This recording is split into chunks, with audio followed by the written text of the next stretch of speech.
Welcome to my Dog Ate My Book Report, a podcast where two weirdo 30-somethings take turns introducing each other to a formative book from childhood the other has never read to see if the magic is held up. I am Wren, they, he, and I am more of a mouse with a moped sort of fella. Motorcycles are super dangerous and noisy. I need to tell you the story about when my brother burned himself on a motorcycle. Yeah. What about immediately?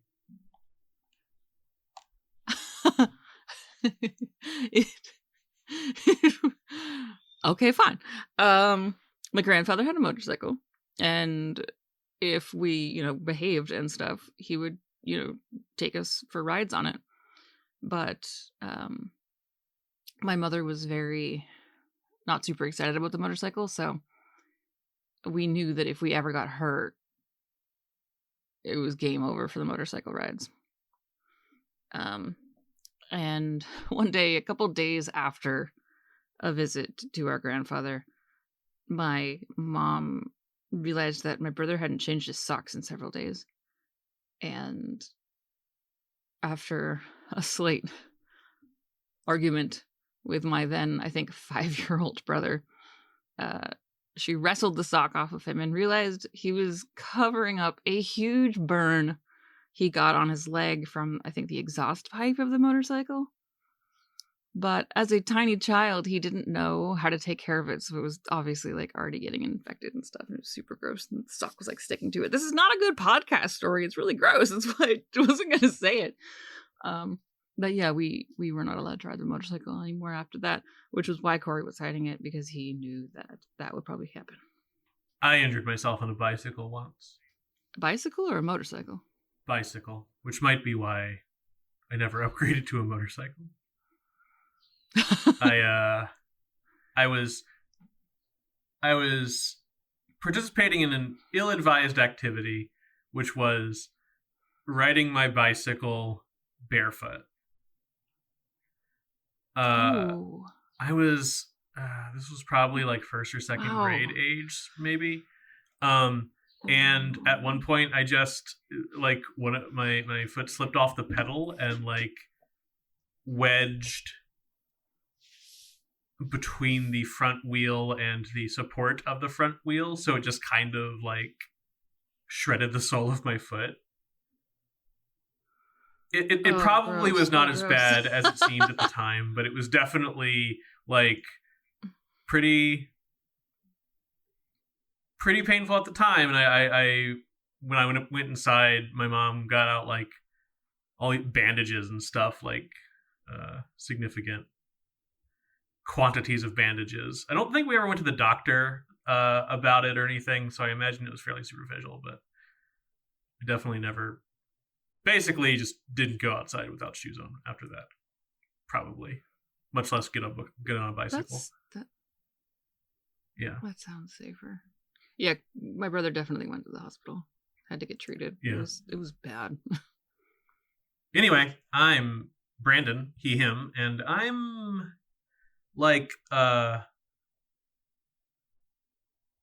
I'm maybe like a ferret on one of those trikes that has two wheels in the front and one in the back. And there's still motorcycles, I guess, but I thought there were two wheels in the back and one in the front. Those are both things. Oh.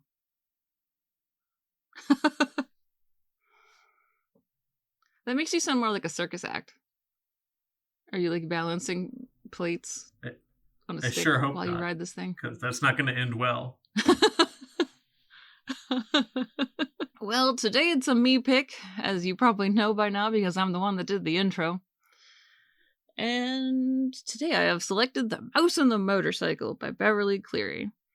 It is a 1965 children's chapter book about a juvenile mouse. That makes him sound like... I couldn't find a good word for... he's a teenager age mouse. Whatever. Named Ralph, who lives in an aging hotel. He struggles with coming out from under his overbearing and overprotective family's grip, while at the same time befriending a boy who is staying at the hotel for the weekend. It's a bit of a coming of age, a bit of a magic, light adventure story because, the aforementioned motorcycle is a toy that belongs to the boy that Ralph can actually make run like a real motorcycle by making, motorcycle burring noises. I can't reproduce that with my mouth. No, I can't do it. And he can also talk to the boy. So there's that level of sort of magical, unexplained magic going on. But he can only talk to the boy and one member of the hotel staff, but not any women, because they are silly. We'll get into that. In terms of content warnings, I would say this book displays a fair amount of casual sexism, which was, to be sure, a product of its time, as much as I hate that term. But there is that. And there is a little bit of mention of mice dying, but as a past tense. No mice die in the process of this story. It's definitely a book that makes me anxious while I'm reading it. Because I don't know, I get very invested in stories of little woodland creatures and just worried that dangerous humans are going to harm them in some way. But that's not really content warning, just my own anxiety about small fuzzy creatures getting hurt. So, I read this when I was quite young. I would have to guess 2nd grade or so.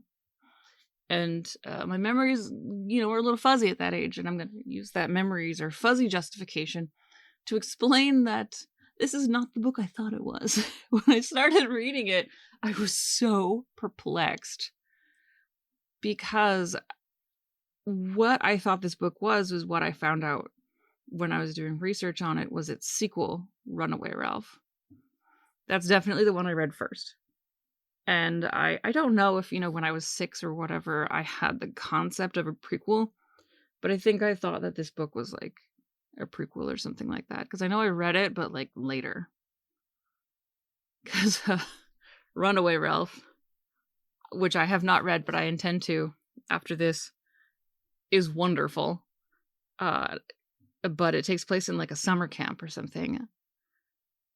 So I was just so confused as to why this was happening in a hotel. This was more or less what I expected, because I did see the film version at some point in school. I remembered very little about it, but I know that I saw it. But I looked up on YouTube to try to find a trailer of the film, and I couldn't, but I found like a 3-minute snippet of it, and it's horrifying. Yeah, I don't know. My recollection of the movie is so vague. All I really remember is that there was a mouse that rode a motorcycle and that it happened in a building. I didn't remember it was a hotel specifically, but I really only had memories of seeing him ride the motorcycle like around a hallway or like things like that. Certainly not a summer camp. But I had no real recollection otherwise of what transpired in the story. So, from what it looked like in the little snippet of the movie was that the mouse parts were stop motion, but it made Ralph so strangely like angular and jerky and scary looking. So it's hard to say whether or not, the magic holds up, because I feel silly about how this is not the book I thought it was. But I definitely liked it, and it made me remember some of the stuff I liked about Ralph's later adventures. Because he's a fun little guy. He's kind of like a Disney protagonist of mice, because he just wants to like go out on adventure.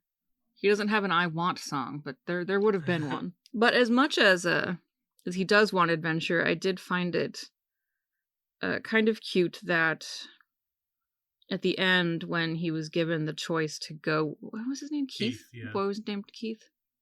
I think. Yeah, Keith was like, hey, do you want to come with me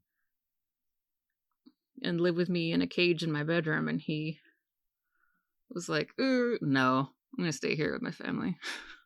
Which, to be fair, I think was probably more of a doesn't want to live in a cage situation.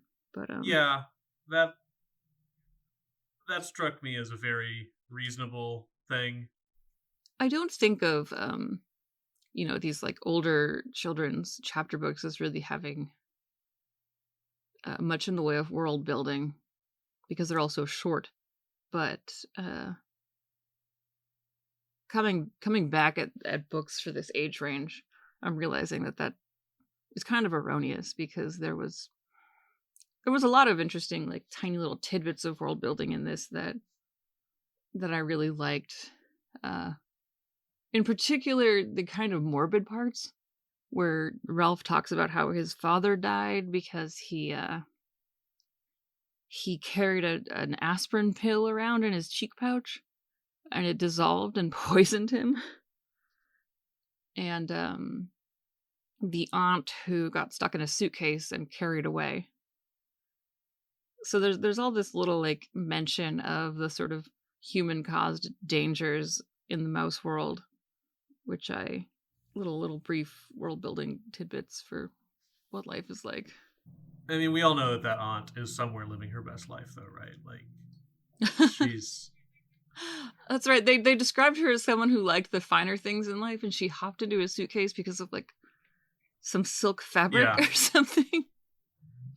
Either that, or she's the equivalent of, like, one of the children in Willy Wonka. So Ralph meets Keith because he falls into the waste paper basket beside Keith's little hotel room bedside table. And he's having a good little panic because he knows that when they empty the trash containers, they go straight into incinerators.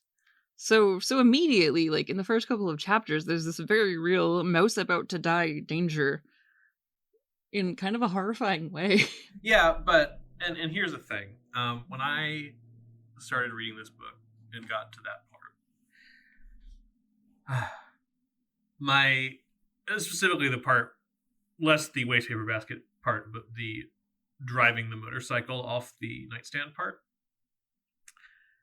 my brain immediately produced a specific anxiety on Ralph's behalf, and that anxiety was, I kid you not, worrying that he probably didn't have insurance. What? Oh, yeah, that was. Now. It took me a moment to realize that was a completely ridiculous thing. But no, like I was genuinely for a moment like, oh crap. I don't know what I thought when I was a kid at that part, but what I was thinking was maybe a little too sciencey, because I started thinking, oh, well, what if he's able to use the motorcycle as sort of leverage, and if he goes back and forth enough times, maybe he can tip the thing over. Or what if he can like ride along the inside of it like a circus act sort of thing? Yeah. Yeah. I think physics-wise, he could tip it over with the use of the motorcycle. It could be. Although, well, he didn't really know how to make it go yet, right? That's true. He had just kind of walked it. Yeah. That was when he first, yeah. Oh, and the phone rang and knocked him off. That's why. I did appreciate the level of casualness with which all of the magical elements of this world were just there. Nobody was bothered by the notion that a boy and a mouse could talk to each other. Nobody really questions the fact that if Ralph just makes engine noises, it makes the little toy vehicles go, because it's not just the motorcycle, he does it with an ambulance too. And it's just like, it's just there. Everybody is totally chill about it. And perfectly accepts that this is just how things are. And I kind of appreciated that, like, lack of feeling the need to explain the mechanics of everything going on, or have have an extended period where Keith is like, holy crap, you can talk. And Ralph is like, well, of course I can. I'm a mouse. Yeah, that's why when I was sort of describing the book, I was like magical-ish, because it's like it's magical, but it's like normal. That does kind of lead me into my small gripe about the book's casual sexism. There are really like no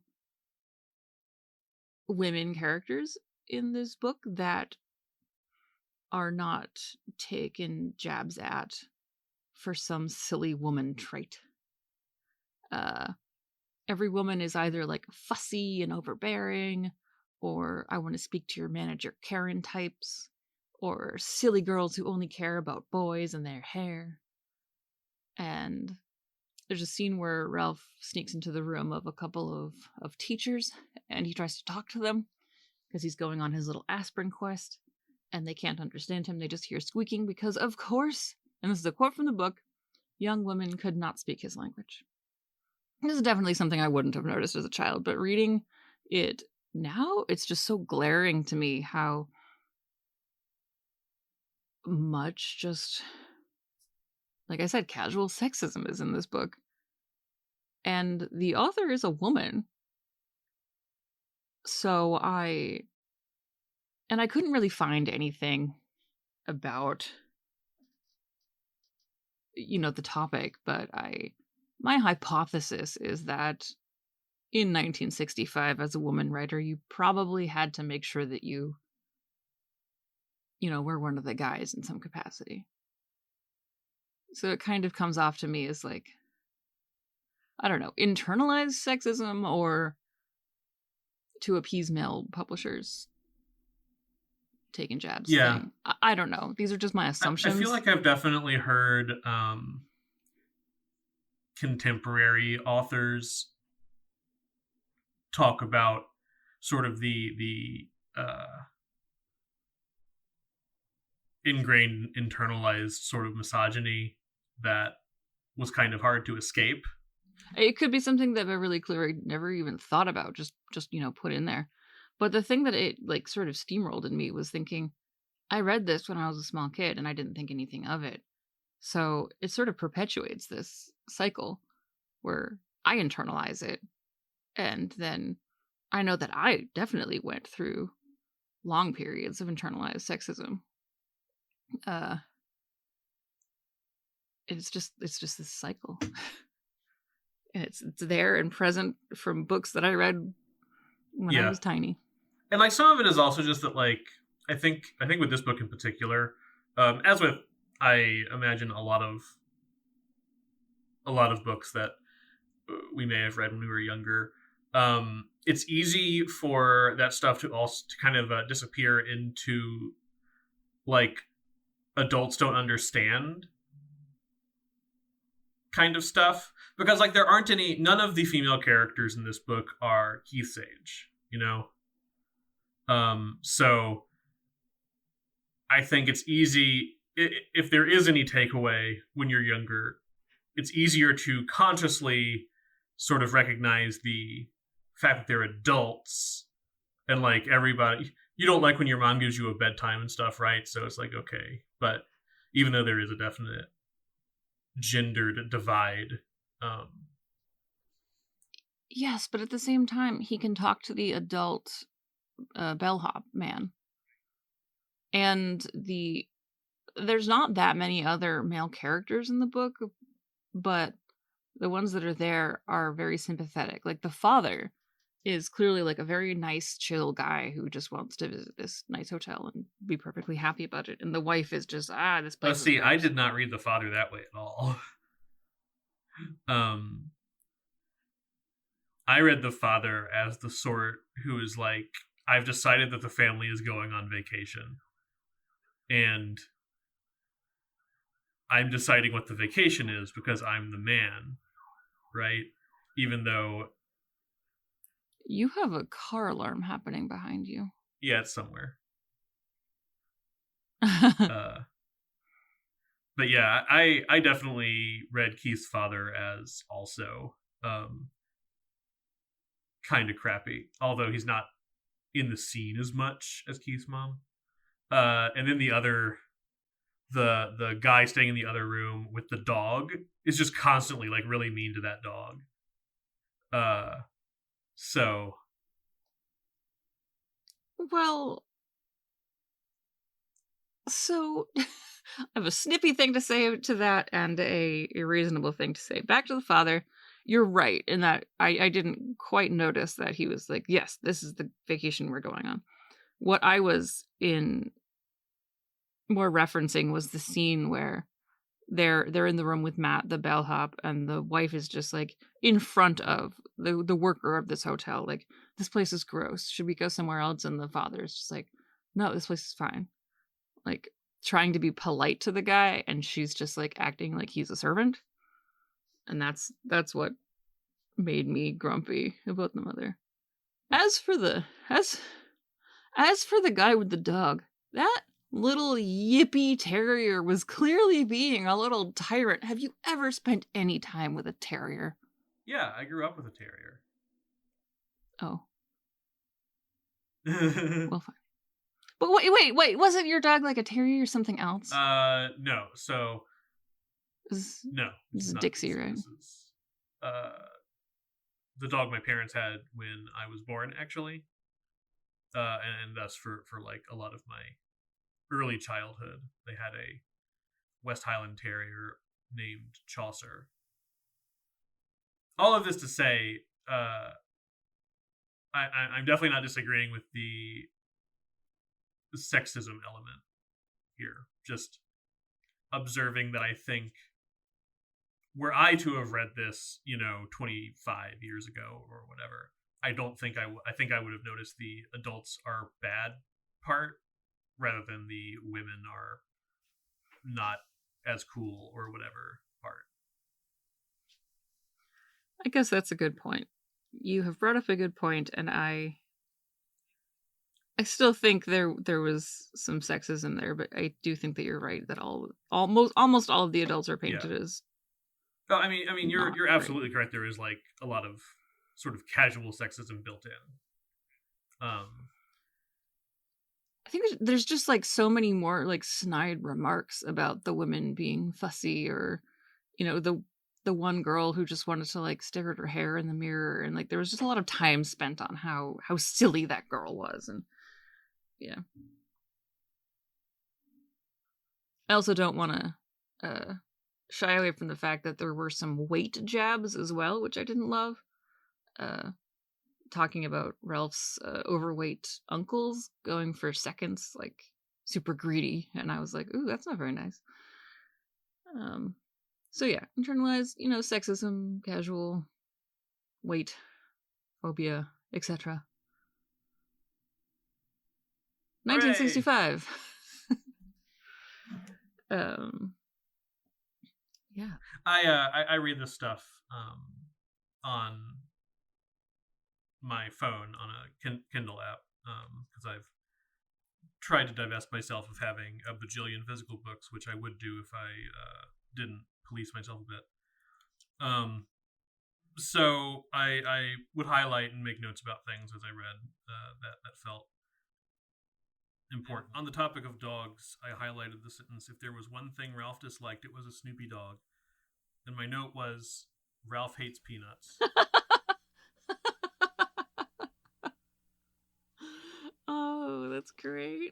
And I'm going to be honest, I don't know if I can get along with a mouse who doesn't like peanuts. I mean, but he does like peanuts. He's so happy when Keith brings him some extra peanuts. But like, look, Ralph would definitely bully Charlie Brown. Let's be clear.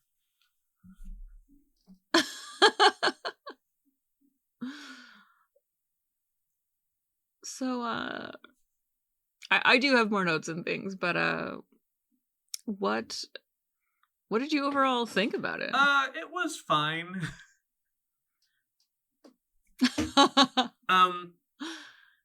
Do you think you would have liked I it think if you if I had read it when at you were a like kid? the correct age, yeah. As compared to the books we've read prior, this one does feel more like reading it as an adult. Definitely,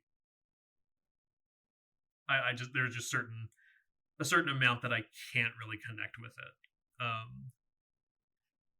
it. Had I read it when I was younger and like younger enough, I think I would have been on board with it. It might have gotten me to read the others, or at least the next one potentially.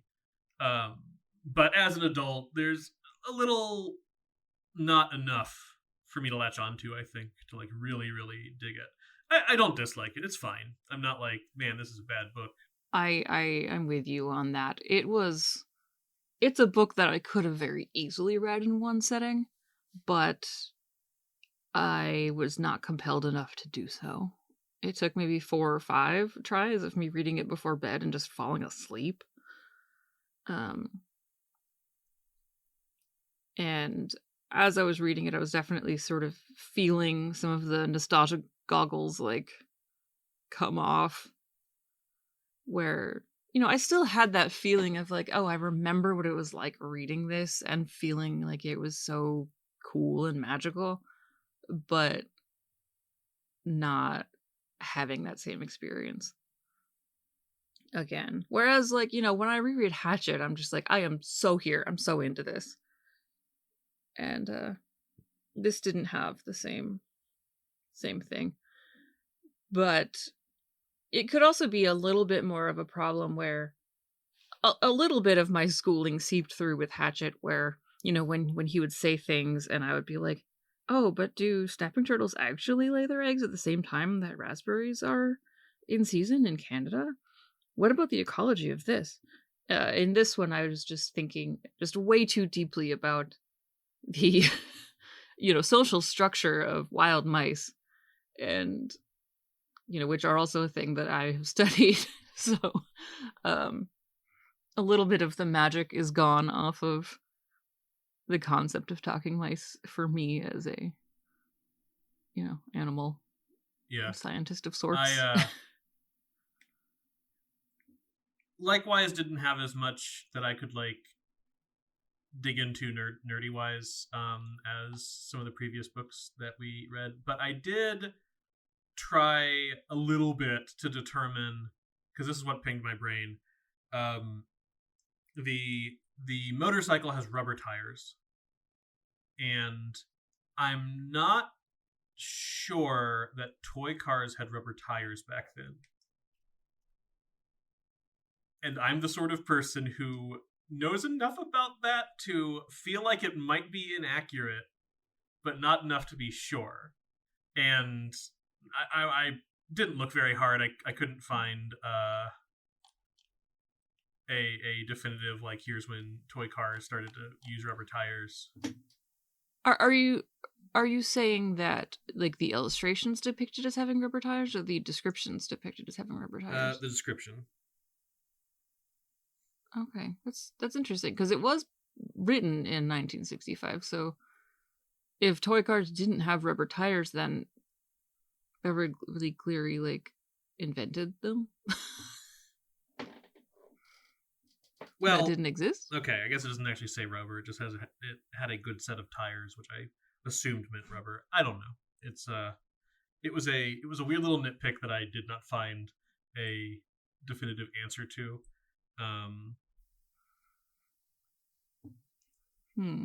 Well, I mean, if it was based on illustrations, I would say yes. But I have a whole rant regarding the illustrations.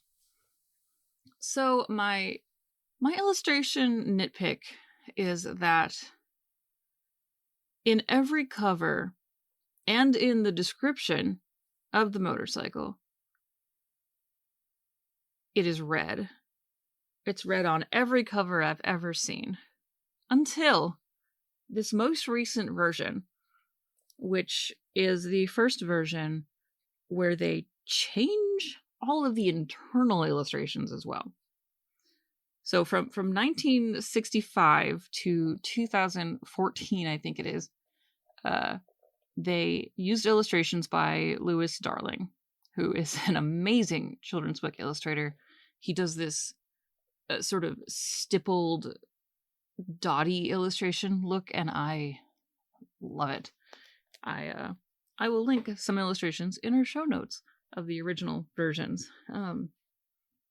They decided for this, later edition, and I tried to look up why, but Harper was not about to tell me. That's the imprint that published this version. They just redid all of the illustrations, and also, to add insult to injury, the cover depicts the motorcycle as being blue. Which I don't know why they would change the illustrations, because they were just little tiny works of art. Go ahead. And I was gonna say, I wonder if it was like a legal thing, or like they didn't have the rights to the earlier illustrations for some reason, or what. I sure tried to find out, and I could not. I will say, because early publications were, different publishers, so you might be right about that.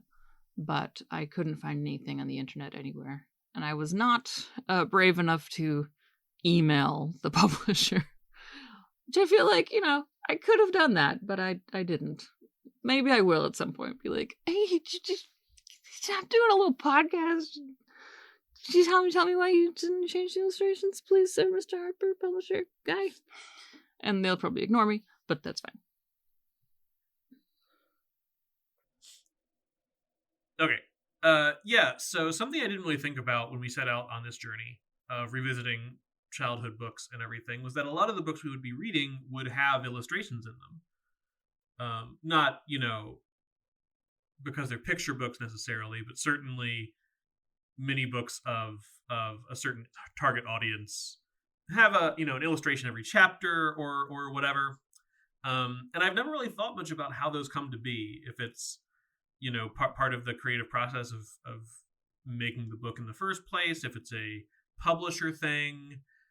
And I think Hatchet didn't have any illustrations, and then from the Mixed Up Files of Mrs. Basley Frankweiler, the illustrations were done by E.L. Konigsberg as part of the story, so I think that's a good reason why they have never changed, as far as I'm aware. But I don't know what the process is when the author and the artist are different people, right? Yeah, I'd be interested in knowing, because I don't want to trash this newer artist. It's just that I think part of, the magic not quite being there is that for a book like this, the illustrations are part of the book. And without those pictures, the same ones, it's just like a different experience. And the pictures in this one are more modern and kind of cartoony. And it just took me away from nostalgia. Yeah. So one of the funny things I did like, so the stuff I really liked about this book was, as I said, kind of the casual magicalness and willingness for those rules just to be accurate, and everybody just accepts them without much question. I did get a little bit of a smile about when Ralph establishes for us that he was descended from the mouse that ran up the clock. Oh, yeah. When I first read that line, I was like, how would mice even know our fairy tales? And then he clarified. Yeah. At first, what? The first time that it happened, I thought it was just a jokey little illusion because it's just in narration. So I was just like, okay, Beverly Cleary is being a little bit cute with us as readers, a little flair to telling the story, but it comes back not like in a. It's not like integral to the plot, but like it comes up again, and it's like, oh no, clearly, canonically, in this world, Ralph is part of the Hickory Dickory Dock family, I guess, of mice. Um, which maybe explains a lot. I don't know. Maybe that's where the mythology goes. I assume that there's like a huge mythology that kind of carries on from here, and the mice meet aliens eventually or something. The and that revelation was actually in the part of the book that I actually really did dig, was sort of the journey to find an aspirin for Keith, and the whole like adventure to the lower floor and everything. That I was pretty on board with. You know, it was basic and straightforward in a lot of ways, but it definitely, it felt like there was some peril there, and there were problems that Ralph had to figure out how to solve. You know, he got to bust out a different vehicle. He did this elaborate King's Quest style, like setting up things exactly right so the dog in the room would start barking at the right time to like get the guy on the elevator to take him outside, and then like it was very adventure game, which for me is a pretty nostalgic feel. So I'm like, yep, that solution to the problem is so esoteric and impossible to actually coordinate that if I had to solve that puzzle in Monkey Island or something, I'd be, yep, this is normal. Yeah, you're definitely right about that. Once I got to that point, I read straight on. The part that really dragged for me was sort of like the middle conflict, which really hinged upon a literary plot device, which I just hate. I get very frustrated when there's a conflict that comes about because a character just doesn't explain everything truthfully. And the middle conflict is when Ralph loses the motorcycle because he was trying to save the motorcycle from the vacuum cleaner, and the maid scooped it up into the sheets, and so he lost it in the hotel laundry. If he had just explained the maid had been vacuuming and, you know, all of this happened, then Keith probably wouldn't have been so angry at him, and Ralph wouldn't have had to go sulk off and have the little middle of the book sad, which really dragged on, if he had just explained. I hate when they rely on misunderstandings because of just like a very simple fix to create a conflict. And I was maybe a little bit let down by the fact that Ralph didn't recover the motorcycle during his adventure downstairs. Because it felt like that was the obvious thing, right? Where like part of his adventure downstairs, he would eventually hit something that he can only surmount, some obstacle that he can only bypass if he gets the motorcycle back. And maybe he finds the motorcycle somewhere where he's got to think about how to get to it or whatever. Instead, he goes through that entire adventure, and then like the bellhop right at the end is like, oh, hey, little boy, is this your motorcycle that I found in the laundry? I mean, he was more knowing than that, but like, yeah, the motorcycle actually takes up very little of the book. It's really the mouse and the motorcycle and the toy ambulance. The mouse, who was really fixated on motorcycles, because once he encounters the motorcycle, Ralph's character is completely fixated upon being a mouse that likes motorcycles, and how like this or that was not important to mice who like motorcycles, or this was not as this thing was a waste of time when you've had your paws on the handlebars of a motorcycle now, or whatever the case may be. He just, you know, which I found that sort of charming. I think it was meant to be kind of like funny. And in a way it was. I think if I were younger, I would have some of that humor would have hit me more. As it is, as an adult, I'm kind of like, yeah, that's cute. If I were telling a story to a 7 or 8 year old, maybe I would also do that. I have in my notes that the story about the father who died because of ingesting aspirin made me think, in a little bit of a panic, made me think about this time that I walked up to my desk at work, and we knew that there were mice there. We had to store food in certain safe ways so that they couldn't get to them. But I got to my desk and I had a little tube of Gorilla Glue, which is, some badass glue. And mice had chewed all the way through it and eaten some of it. And I still think in horror about what life must have been for what the rest of the brief life of those mice must have been when that glue hardened in their systems. I should probably edit this part out because it's really gruesome. I don't know why I'm saying it. It's horrible. Being a mouse is dangerous. You gotta not mess with people things.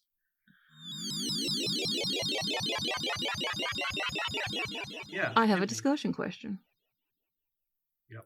If you were a mouse, where do you think the comfiest and safest place to live kind of building would be? I mean, any situation could be building, could be probably at the National Air and Space Museum, where I would also run away to.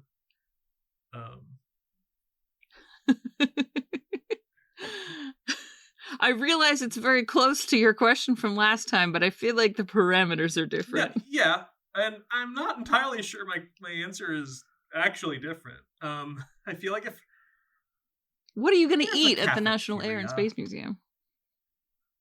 And look, here's the thing: if I'm a mouse, the shooting model of the USS Enterprise would be really impressive.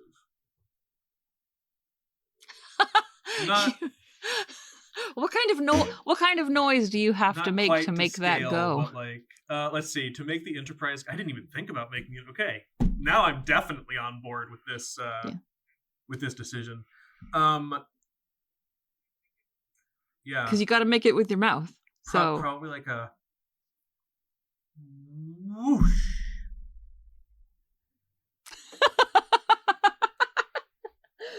All right, I guess you can pilot the shooting model of the Enterprise. It's just 6-foot monstrosities just flying around the museum somehow.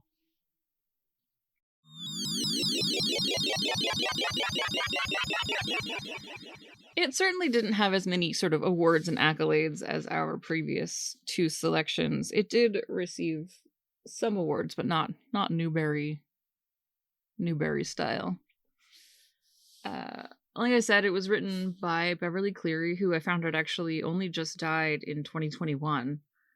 She lived to be 104, which is impressive.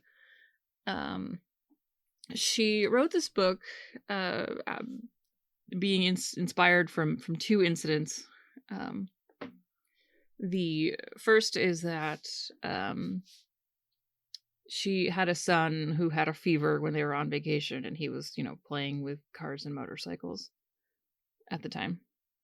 And also, a neighbor had shown her a small mouse that she'd accidentally trapped in a bucket. And those 2 stories converged in her head, and she created this whole thing. Like our first 2 authors, she did not set out to be an author. She was a librarian when she started writing children's books, sort of out of the blue. So yeah, there are 2 sequels. There's Runaway Ralph and Ralph S. Mouse. From my little amount of digging, Runaway Ralph is the book I thought it was, where Ralph runs away and goes to a summer camp, which I'm excited to go revisit. And I don't remember what Ralph S. Mouse is at all. I'm sure I read it because I was very into these books as a kid. She also is the author of all of the Ramona books, and I don't know if you've read any of those.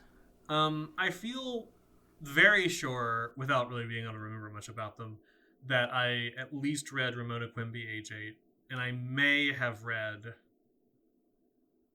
other Ramona books. I know that I have not read all of them. I read what I think was probably Beezus and Ramona. I could be wrong. The only thing I really remember is that it's about an older sister and a younger sister, and the younger sister's kind of a pest. And it was the first time I ever read the word It was the first time I ever read the word paprika. And because there's a scene where they're trying to cook dinner for their parents and they overuse paprika, which I don't think is possible, really. But because I'd only read that word for a really long time, I thought it was pronounced paprika. So that book, Beverly Cleary, is why I got made fun of in my 20s for saying paprika. That's not of historical significance, but I thought it was a funny anecdote. The edition of the book that I got, which I think was a 50th or something, it's a recent edition, and it has a foreword in it because it's, so many years since it was written, by Kate DiCamillo, which I don't know if I'm saying that right, who wrote The Tale of Despero. Have you read that? I haven't, but I remember there was a movie, I think. Well, that was a 2003, kids chapter book about mice, which means I missed it as a kid, but I do know that I own it, and I've read the first few chapters because I picked it up as an impulse buy when I was waiting at a train station a few years ago. But Kate DiCamillo writes this little foreword about how this book, inspired her fascination with mice, and it's why she ended up writing this series about a little sword fighting mouse. But I really liked this quote. She wrote, "It's been almost 50 years since I read about Ralph for the first time, and here I am, still believing that if I'm quiet enough, and if I believe enough, if I hope enough, a mouse might talk to me." I waffled about how many giant peaches to give this, because I feel like it's...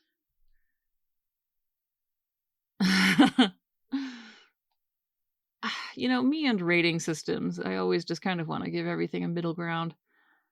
I feel like giving this 3 out of 5 giant peaches. Some of the magic was still there. I love some little bits of world building, and I love how casual the magic is. I don't love the sexism, and I did have a hard time plowing my way through it. But that may have just been because I was reading it at the end of my workday and I was tired. But I've 3 out of 5. Also been a little bit wishy-washy about whether I'm going like 2.5 or like 3, trying to decide even like where in our scale a book becomes like is lower than 3 quote bad because it's in the lower half, or is it like not right? Anyway, I'm around 3. I think I liked it fine. I know I would have really dug parts of it when I was younger that I don't have as much appreciation for now, but it had a lot of charm in places, and it is a book that ultimately, if I knew a young kid who was just getting into chapter books or whatever, I'd potentially be like, here's this one. This is a good ride. For you. So yeah, like 3 also, I think.